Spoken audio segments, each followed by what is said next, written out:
Hello everyone, and welcome to the latest installment of our Human Intelligence series.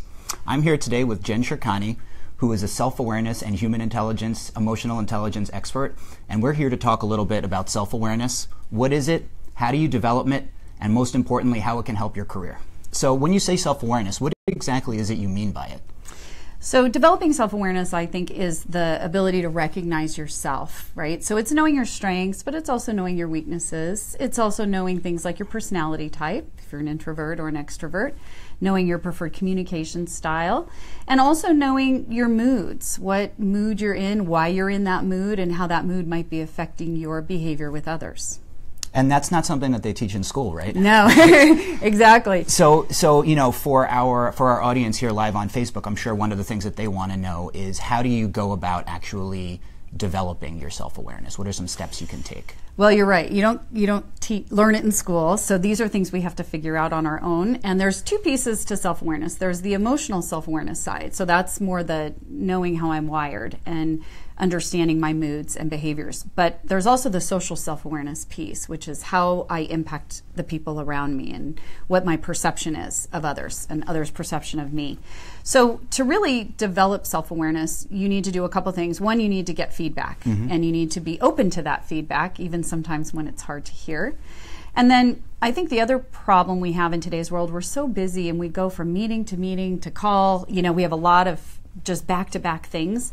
And we need to give ourselves some time to kind of pause and reflect on how did I do in that meeting? Why did I feel the way I felt? Can I process that so that when I go to the next meeting, I'm kind of walking in with a clean slate and I'm not just having that mood spiral from meeting to meeting throughout a day. So it seems like self-awareness is kind of tied into the idea of like mindfulness, like knowing what you're feeling, knowing why you're feeling, and kind of having that self-talk with yourself. Exactly. Kind of being present in the moment and really paying attention to what my reactions are, what my triggers are, and how that's affecting how I'm coming across. So how would developing greater self-awareness help someone with their career? Like, you know, what would be kind of how it might play out in a career advancement or just a day-to-day work situation? Well, I think that there's a couple of things that it can do to really help you. One, initially, is it helps you kind of figure out what you do best. You know, how to put yourself in situations that bring out the best in you and minimize the worst in you. So knowing even your personality type might help you know, do I want to be in a big office environment? Do I want to be in a small office environment? What kind of pace of work do I prefer and enjoy the most? So it helps you really decide where I'm going to be at my best when I choose a place to go work. And then as you go through life, you know, your motivations change over time, and sometimes you're really fulfilled with the work you do, and then you wake up one day and you're suddenly not. And so having that self-awareness to know how can I help myself make changes so I continually stay engaged is a big key. And in terms of kind of workplace structure, is there a group of people that you've noticed tend to be best or the most self-aware? Well, it's typically the middle managers in an organization that have the highest self-awareness because they get the most feedback, right? They get it from above, they get it from below.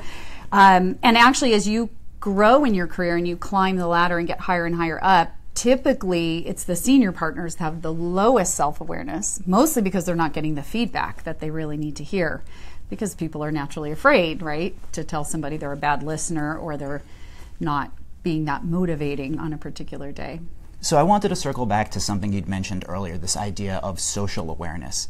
What's the difference between self-awareness and social awareness, and is there an interplay between the two of them? Yeah, I think both are equally important. The social self-awareness is the perception I have of myself the same as I project to others, and how big is that gap between how they see me and how I see myself. And so that's why it's really important that we're always getting some good grounded feedback from others so we can make sure that the way I'm intending to be is how I'm being perceived.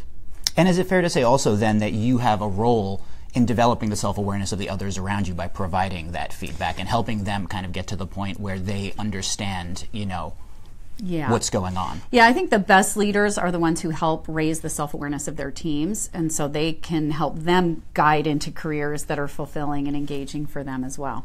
That makes sense. Is there anything else you'd like to share with our audience today? I would just say, you know, having worked with a lot of females over time, and one of the things I've noticed about females is we sometimes get the self-awareness, but we magnify our weaknesses and minimize our strengths in our own mind. You know, we put a lot of pressure on ourselves, and I do it myself. So I think I fall victim to this too. And I would just say, part of this is also accepting yourself for all of it and not beating yourself up and putting so much pressure on improving the negative and minimizing, the good, and really kind of owning both sides of it. That makes a lot of sense. Well, thank you so much for being here with us today, Jen. I really appreciate it. And to our audience out there on Facebook, please make sure to tune in to our next installment of the Human Intelligence series. Thank you and have a great day.